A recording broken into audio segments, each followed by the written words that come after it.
Halo teman-teman mahasiswa yang hobinya kuliah sambil rebahan, baru ngerjain tugas padahal deadline-nya 3 jam lagi. Gak apa-apa, yang penting tugasnya tetap selesai.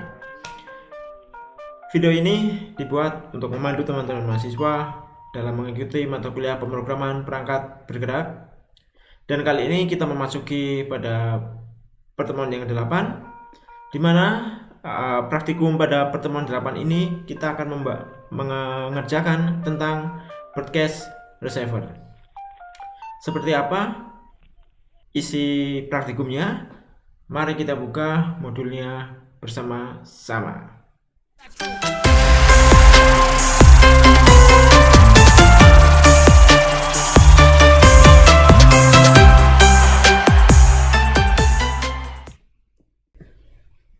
Baik, sekarang kita sudah membuka modul praktikum yang ke-8.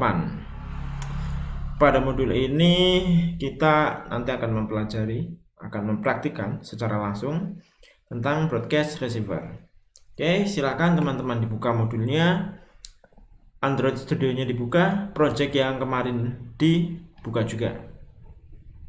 Selanjutnya kita masuk ke tahap 8.1, di mana kita harus mempersiapkan semuanya lalu membuat sebuah modul baru, yaitu modul praktikum yang ke-8. Langsung saja, tidak usah berlama-lama, kita buat modul praktikum yang ke-8.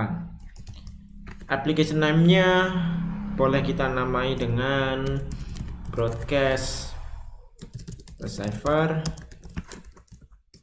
pertemuan 8. Lalu untuk modul name-nya kita beri nama praktikum 8. Jangan lupa package-nya mungkin ada yang terubah seperti punya saya. Saya kembalikan ke semula 00 berapa ya? Lupa, kenapa saya lupa ya? Sebentar, saya lihat dulu.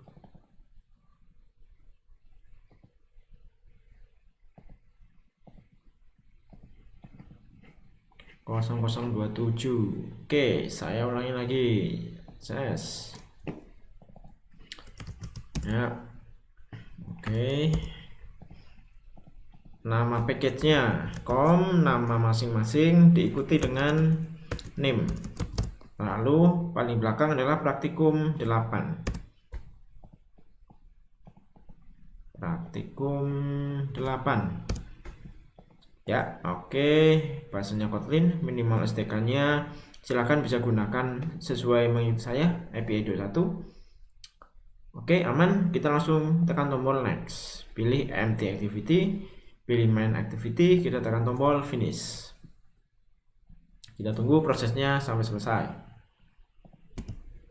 Oke, sekarang sudah selesai. Kita bisa lihat di sini di dalam. Sekarang kita lihat sudah ada main activity pada praktikum 8. Kita kosongkan semua. Ya, seperti ini. Oke, selanjutnya saya akan menguji dulu praktikum 8-nya, pastikan dapat di running dengan baik. Oke, sedang proses building. Sedang proses install. Kita tunggu sebentar lagi. Oke, sudah terbuka ya, sudah terbuka aplikasi broadcast receiver pertemuan 8. Oke, itu artinya modulnya aman.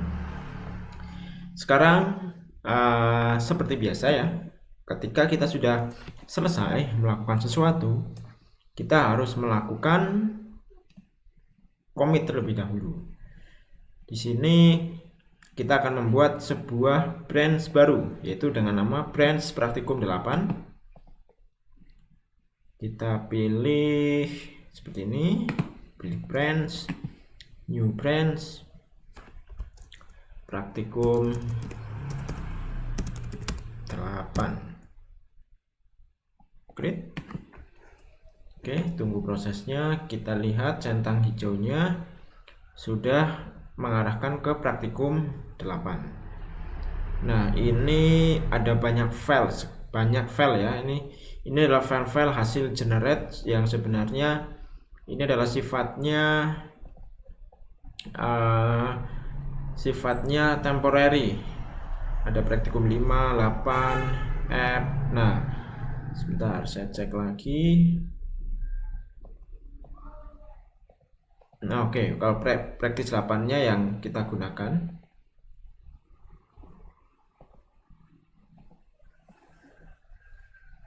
Oke ya, cukup banyak ini. Terus ini coba kita cek, di sini ada 2 file. Nah, ini file adalah sifatnya settingan.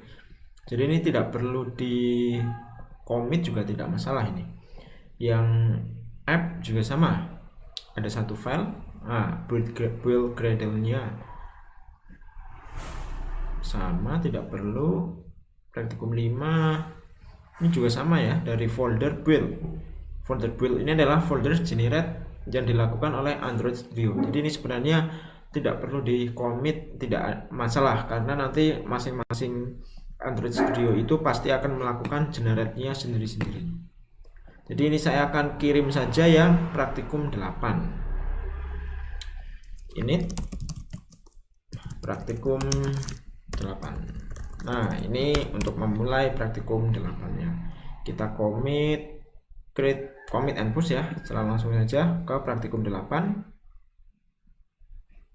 Commit and push. Oke, sedang proses push. Oke. Nah, sekarang di GitHub saya sudah masuk ya praktikum 8 beberapa menit yang lalu. Oke, kita coba cek praktikum 8. Nah, ini ya. Kita lihat.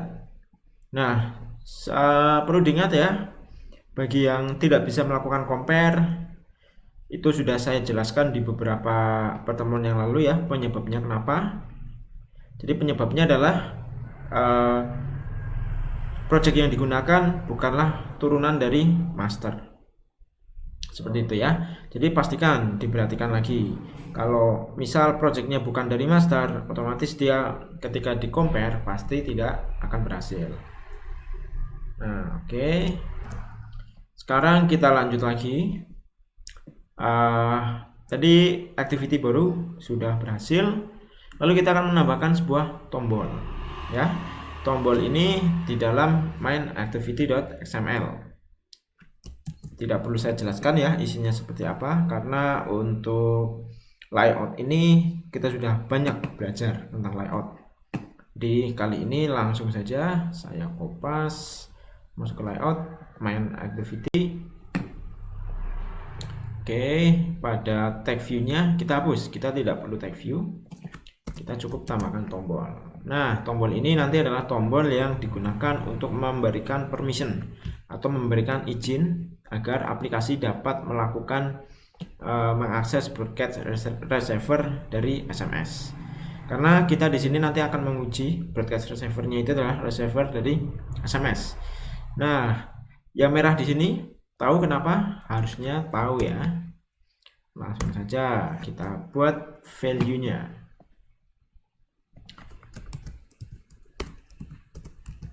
Check SMS permission. Tekan tombol OK. Di sini sudah muncul. Nah, tombolnya di sini sudah muncul cek SMS permission. Lanjut lagi ke bagian bawah seperti biasa, companion object pada main activity. Companion object pada main activity di sini ya. Oke. Companion object ini adalah variabel yang nanti akan digunakan ya. Digunakan itu dimana nilainya itu bisa diberikan dari luar file yang berbeda seperti itu. Terus yang keempat, masih pada main activity.kotlin-nya kita akan menambahkan perintah ya, sebuah button permission, dimana button permission itu adalah ini. Jadi nanti tombol ini ketika diklik dia akan mengeksekusi kode dari sini. Nah, kodenya kita letakkan di sini. Bukan di sini. Nah, Nanti merah karena kita harus melakukan import. Oke, di sini teman-teman mahasiswa lihat ya bahwa di sini tombol ketika saya Alt Enter itu tidak ada perintah importnya. Mungkin banyak mahasiswa yang mengalami ini juga ya. Saya baru mengalami karena ternyata ini terjadi pada versi Android 4.1.1 seperti yang saya gunakan sekarang. Oke, saya baru saja mengupdate Android Studio saya ke 4.1.1 di mana mungkin teman-teman mahasiswa hampir semuanya menggunakan versi yang ini. Karena memang ini versi yang terbaru. Nah, lalu bagaimana caranya menangani agar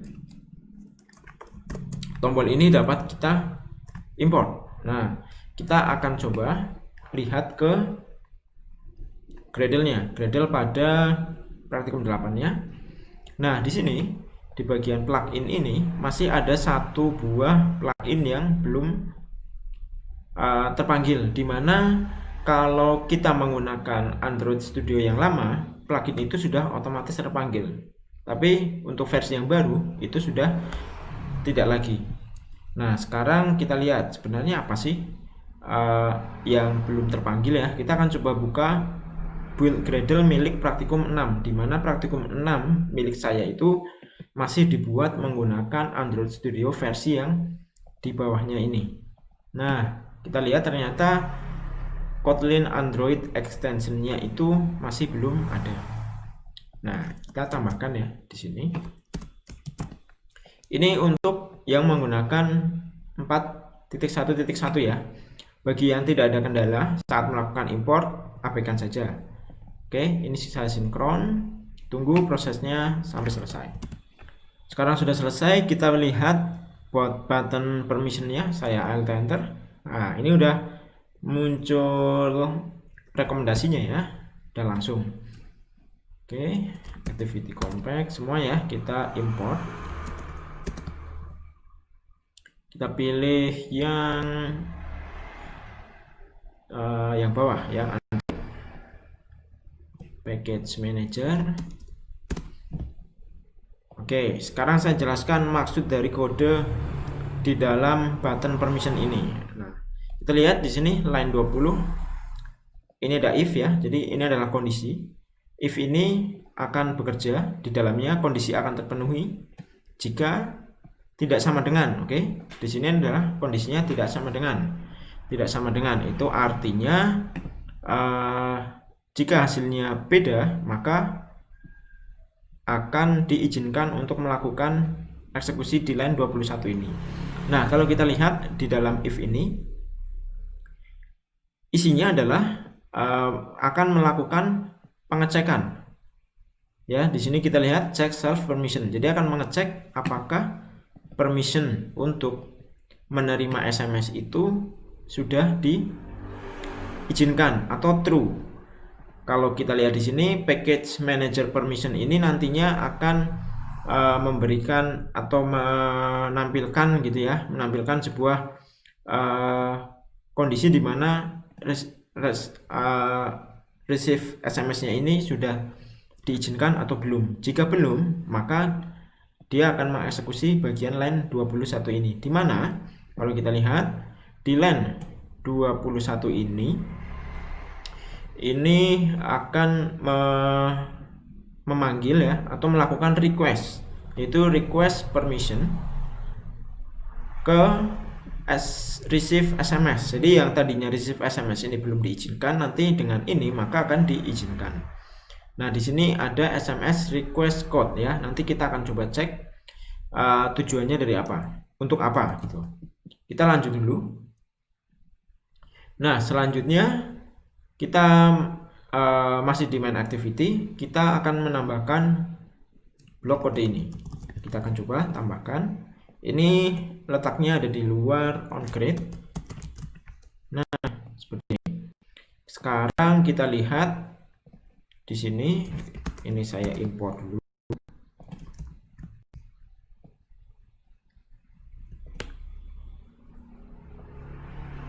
Oke, sekarang sudah.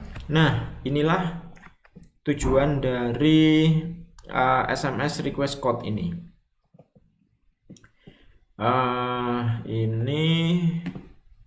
Jadi ketika sebuah request permission itu dijalankan, maka ada sebuah life cycle yang bekerja, di mana di situ ada sebuah life cycle on request permission result.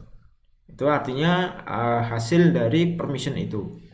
Nah, di sini ada sebuah request code. Request code-nya ini nanti akan diambil dari mana? Nanti akan dijelaskan di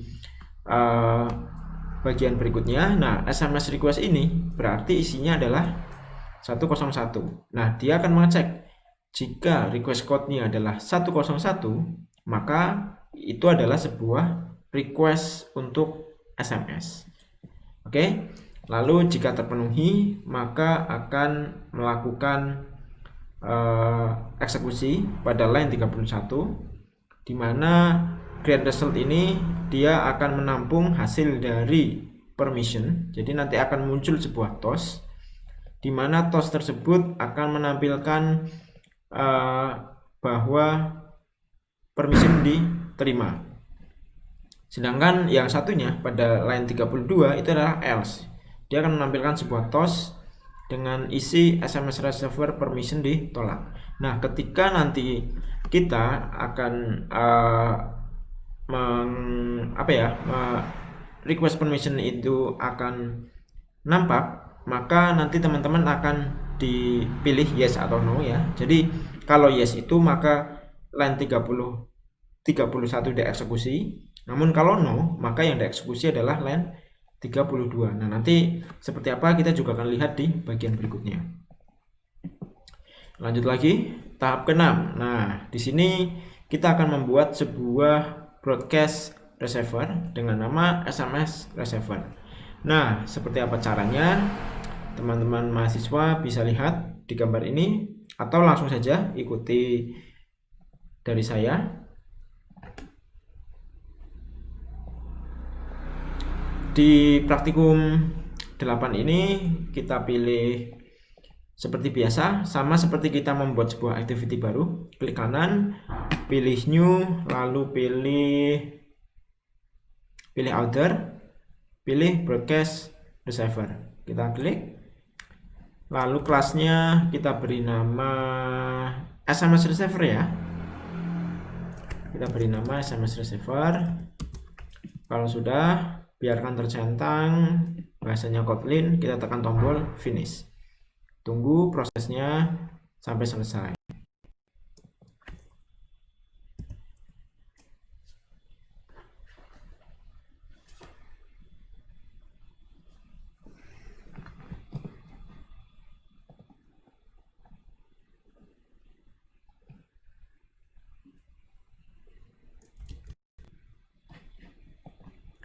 Sudah selesai, jangan lupa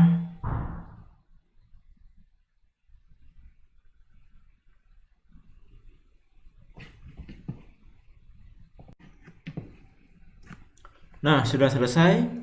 Seperti biasa, jangan lupa melakukan push ya. Kita push dulu ketika sudah menambahkan SMS receiver.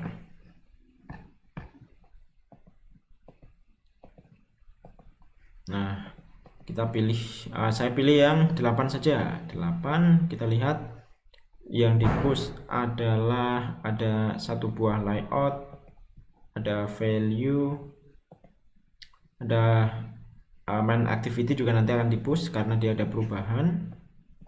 SMS receiver warna hijau artinya dia baru. Oke, kita akan commit. Kita akan commit apa saja yang kita tambahkan tadi ya. Kita akan coba cek. Kita baru saja menambahkan permission pada main activity sama membuat sebuah SMS receiver. Jadi kita tambahkan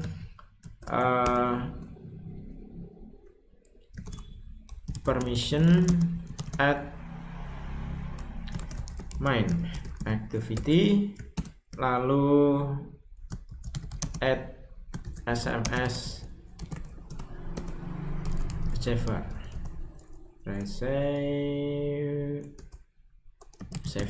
Oke. Kalau sudah, commit dan push.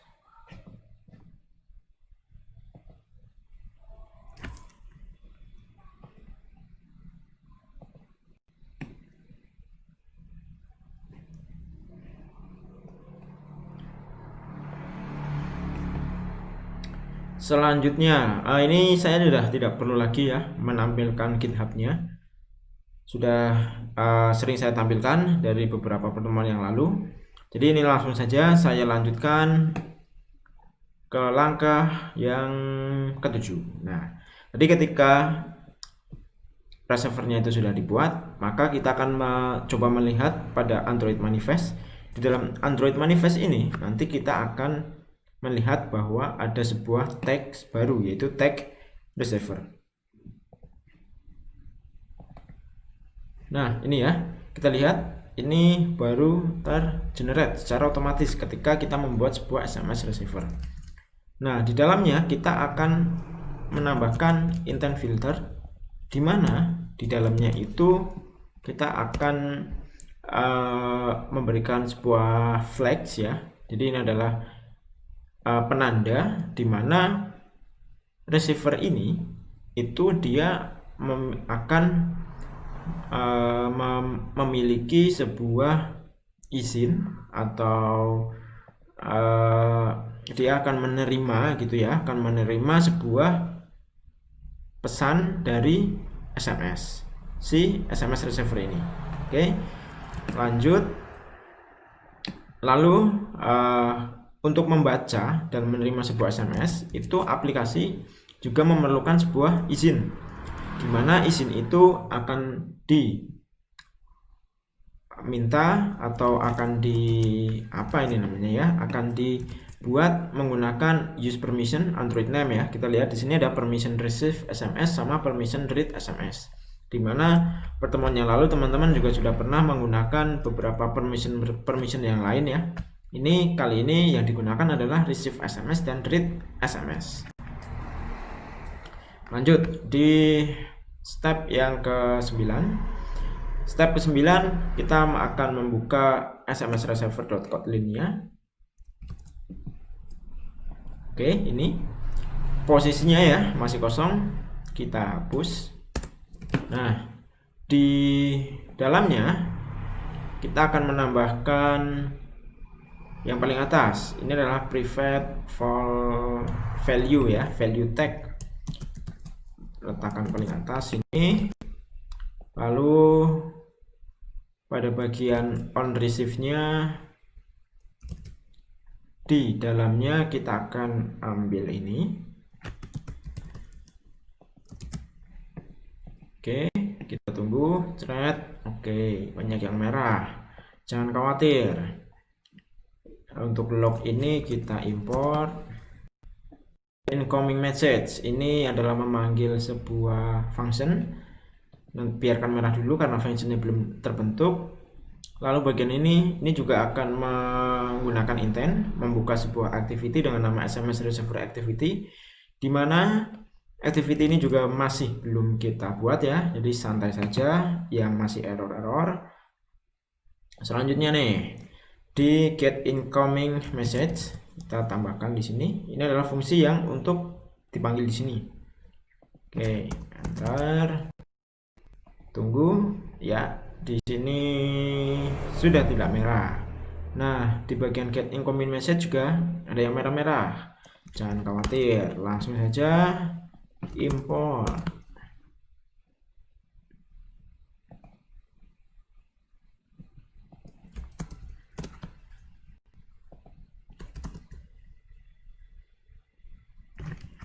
Oke, sekarang sudah merah-merahnya. Selanjutnya apa lagi? Selanjutnya nanti kita akan membuat sebuah SMS receiver activity. Oke, sebelum saya membuat activity ini, saya akan jelaskan dulu kode yang akan kita gunakan di SMS receiver.kt ini. Oke, kita akan mulai dulu dari on receive.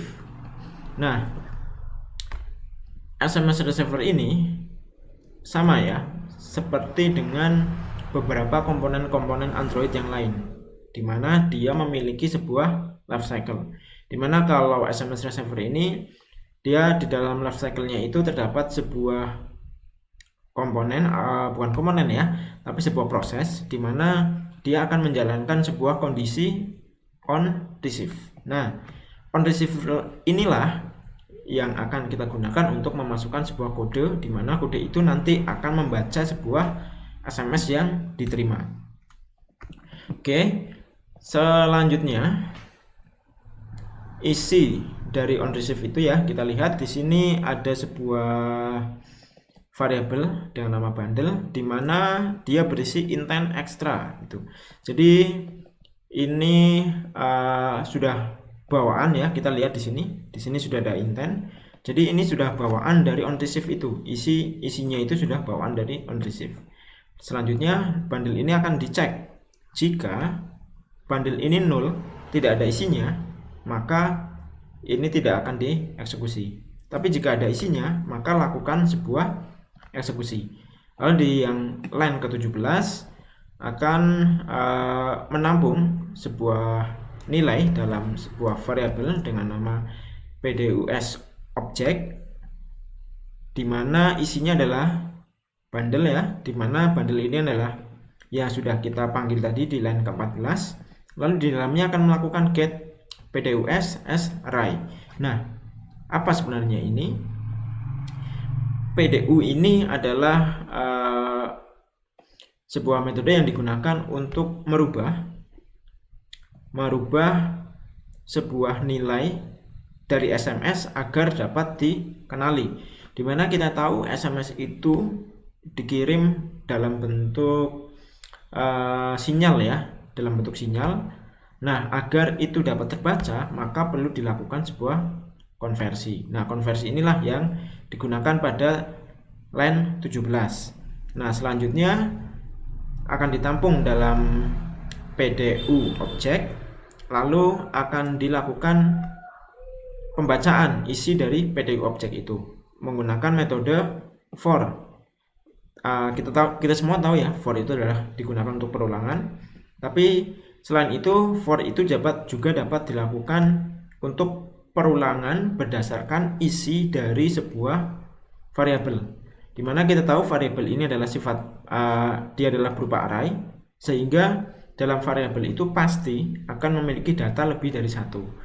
Nah, di sini jika datanya lebih dari satu, maka for-nya juga akan lebih dari satu. Tapi kalau datanya itu hanya satu, maka for-nya ini hanya satu kali saja. Dia tidak akan melakukan perulangan lebih dari itu. Selanjutnya isi dari PDU object ini akan ditampung dalam A PDU object. Nah, maksudnya di sini kenapa di depannya ada A ya? A ini adalah ibarat potongan kecilnya dari yang ini. Terus akan diproses menggunakan fungsi get incoming message. Dimana kalau kita lihat get incoming message-nya ada di bawah sini. Ya, kita lihat di sini dia akan mulai dibaca current SMS, lalu jika S3 versinya di atas dari 23, maka kita perlu melakukan pemformatan menggunakan create from PDU, di mana ini adalah fungsi bawaan. Sedangkan jika kita tidak menggunakan versi SDK-nya di bawah 23, maka tidak perlu melakukan pemformatan, tapi dapat langsung gunakan datanya secara langsung. Nah, setelah selesai diformat, maka current message ini akan ditampilkan, belum ditampilkan ini ya, tapi masih ditampung dalam variabel sender name, di mana ini adalah nomor pengirimnya. Lalu ditampung juga dalam message, di mana ini adalah isi pesannya. Lalu di sini ada log. Log ini hanya untuk alat bantu saja ya, supaya nanti datanya itu dapat terbaca di sini, di bagian log ini. Selanjutnya ada, nah ini adalah intent ya, seperti yang teman-teman mahasiswa pelajari sebelumnya. Intent ini digunakan untuk perpindahan atau memanggil sebuah activity baru. Nah, di sini nanti kita akan membuat sebuah activity dengan nama SMS Receiver Activity. Di sini ada yang berbeda, di mana ini ada sebuah flag yang berisi flag activity new test. Nah, artinya ini berbeda dengan activity yang lain. Ketika kita memanggil activity seperti biasa, itu berbeda, dimana activity ini akan dipanggil itu ke dalam sebuah teks baru ya. Jadi dia ketika sebuah teks itu sudah ada, maka dia akan dipanggil lagi sehingga dia bisa menumpuk activity-nya. Berbeda kalau activity yang kalau kita memanggil activity menggunakan intent yang sebelum-sebelumnya, itu hanya akan memanggil sekali. Tapi kalau menggunakan flag ini, maka activity itu dapat dipanggil berkali-kali. Selanjutnya bagian bawah, saya rasa tidak masalah ya. Ini untuk mengirim sender name ini dan message ini ke dalam activity SMS receiver. Selanjutnya yang perlu kita lakukan adalah membuat SMS receiver.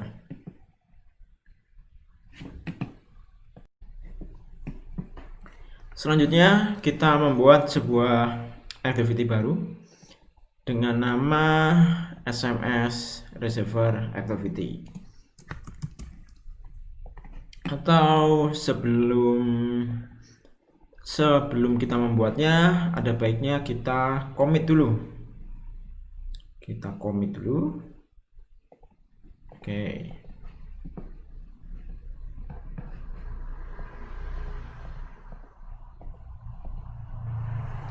Ini masih error, nanti akan warning, nggak apa-apa ya, kita commit langsung saja. Kita beri nama complete SMS server. Oke, kita commit. Harusnya tadi commit dan push ya, biar satu langkah. Oke, push. Nanti akan ada warning karena di sini ada merah.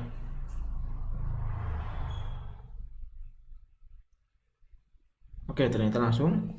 Ya, sudah masuk. Selanjutnya kita akan membuat sebuah activity baru. Kita beri nama SMS receiver activity. Kita pilih new. Seperti biasa, langsung saja pilih empty activity. Pilih SMS receiver activity, langsung tekan tombol finish, add. Oke. Nah, kita tinggal melengkapi sedikit lagi, kita selesai. Oke,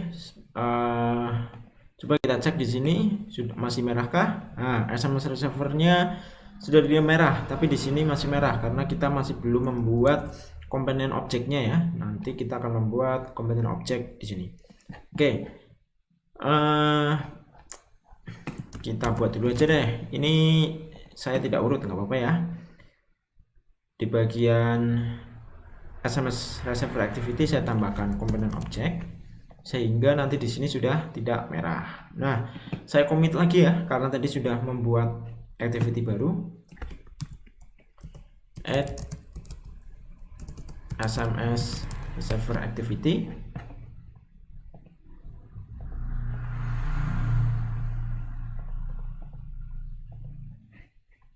Commit and push. Oke.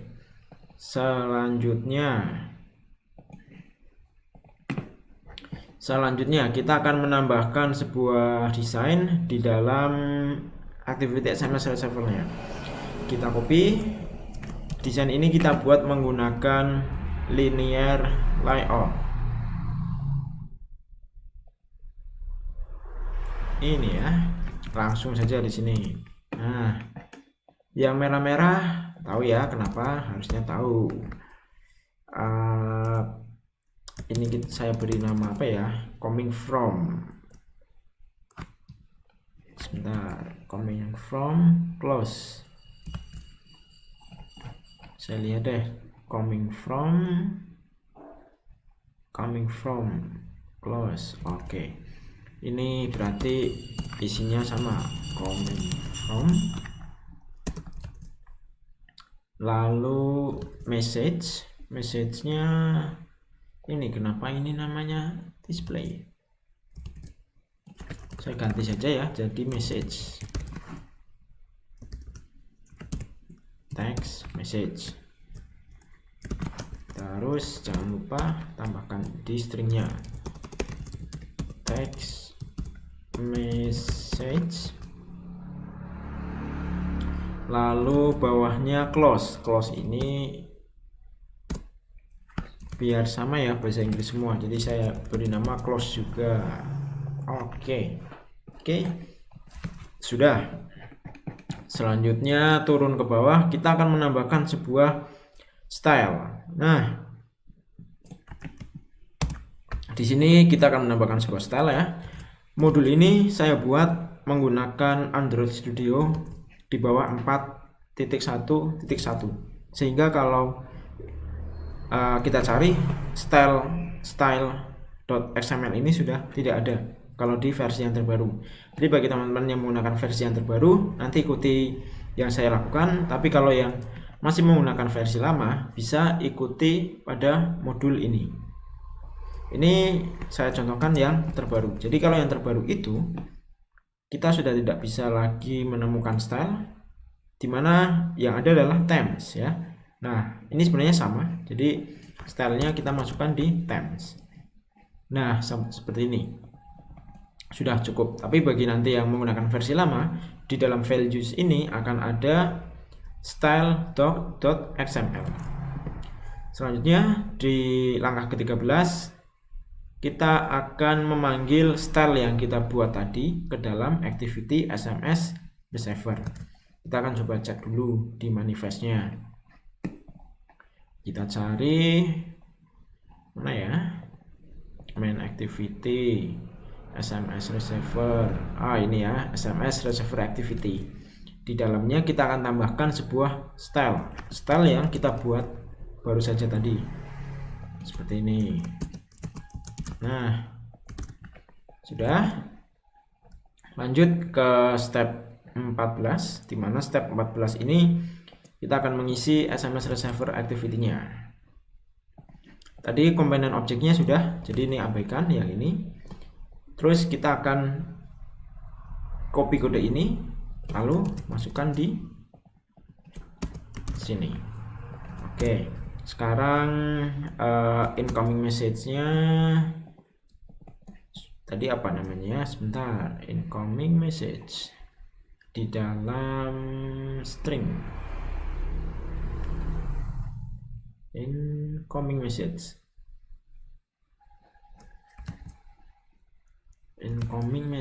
menggunakan incoming message memang belum ada, saya buat dulu. Nah, create sama saja incoming message. Oke.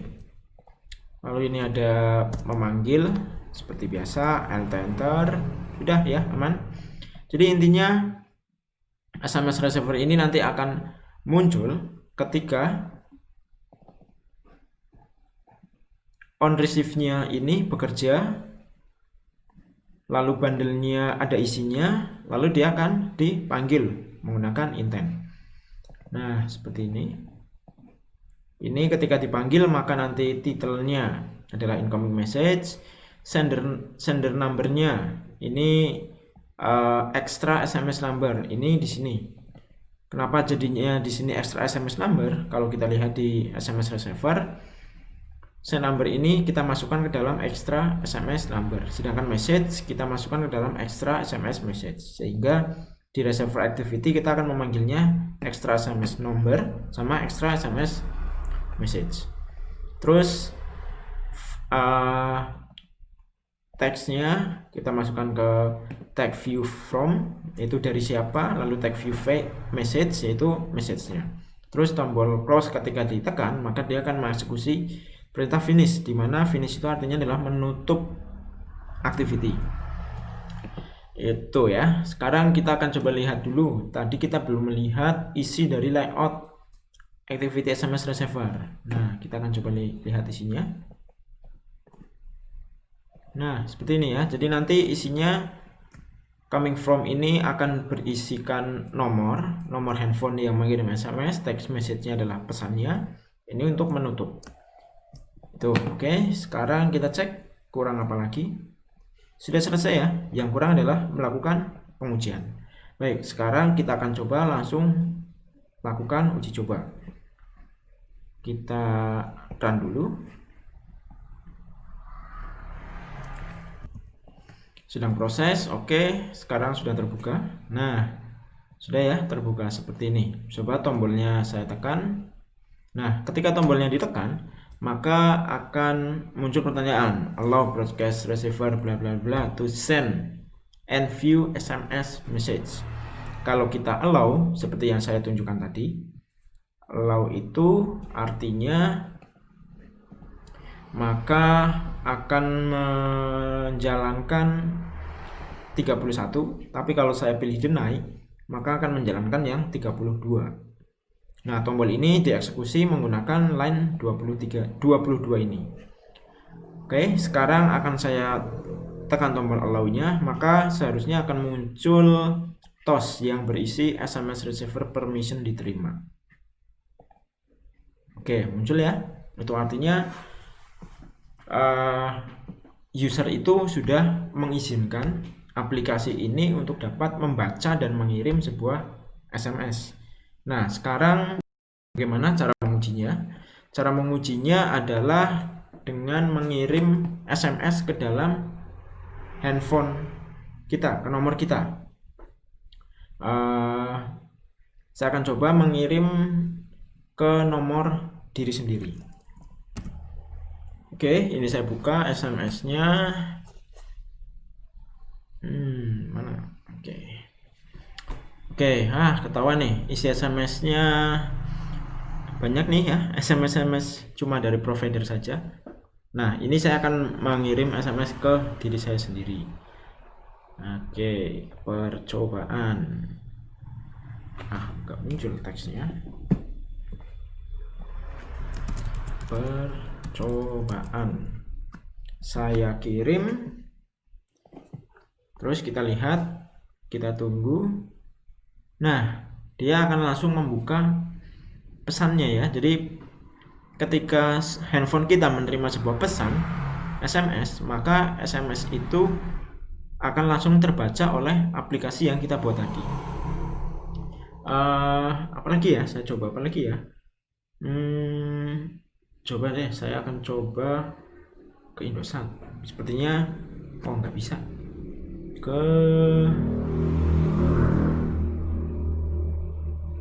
Ini mungkin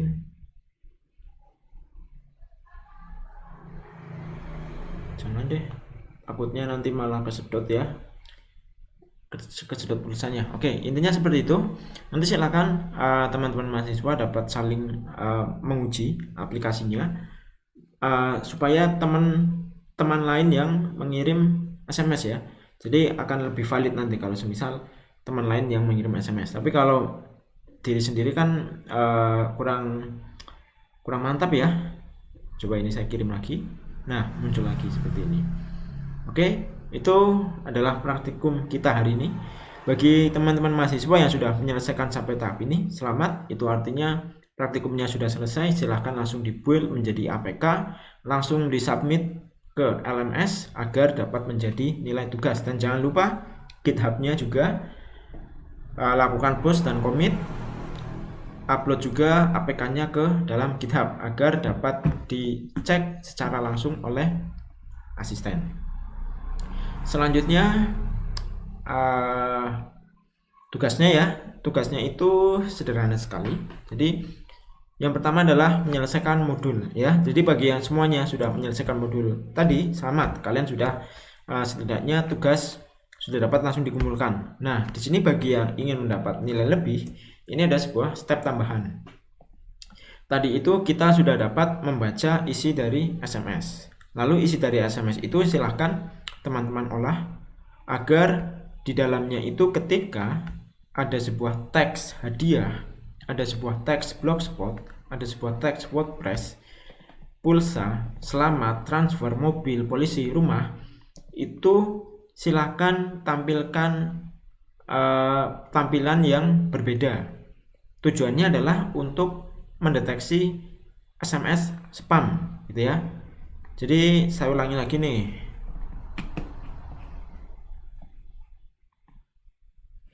Saya akan coba kirim SMS lagi.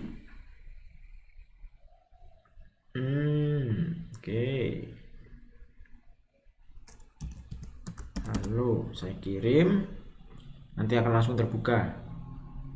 Nah, ini normalnya adalah seperti ini. Jadi ketika tidak terindikasi ada kalimat-kalimat ini atau teks ini, maka tampilkan seperti biasa. Tapi ketika nanti di dalamnya terdapat teks-teks ini, maka tampilkan sebuah ini yang berbeda. Semisal tambahkan teks warning, ini SMS penipuan, atau berikan teks warna merah supaya user itu lebih waspada dengan pesan yang diterimanya itu ya, itulah step tambahannya. Lalu demonya seperti di link ini ya, silahkan nanti bisa dilihat. Build aplikasinya menjadi APK, upload APK-nya ke LMS, deadline-nya dapat dilihat pada LMS. Kriteria penilaian melanjutkan project pada pertemuan kemarin dengan melakukan push ke dalam GitHub. Semua fitur pada modul praktikum dapat dijalankan dengan baik, step tambahannya dikerjakan dengan benar, lalu terdapat improvisasi. Itu saja ya. Jadi tugasnya seperti itu. Jadi bagi yang sudah mengikuti praktikum ini sampai selesai, itu artinya tugas sudah selesai. Bagi yang ingin nilainya sedikit tinggi, silahkan dapat dikerjakan step tambahannya. Itu saja praktikum pada pertemuan minggu ini. Silahkan teman-teman bagi yang belum selesai dapat dilanjutkan. Bagi teman-teman yang mengalami kesulitan, mengalami kendala, silahkan jangan pernah sungkan untuk bertanya. Boleh tanyakan ke saya langsung, tanyakan ke asisten, atau tanyakan di grup. Idealnya lebih nyaman atau lebih cepat jika ditanyakan di grup, karena kita dapat langsung menjawabnya bersama-sama. Bahkan jika teman-teman mahasiswa lain ada yang mengalami masalah tersebut dan sudah selesai, mahasiswa tersebut dapat ikut menjawab pertanyaannya. Itu saja dari saya. Silakan sekali lagi teman-teman dapat melanjutkan praktikumnya sampai selesai, dan sekian, terima kasih.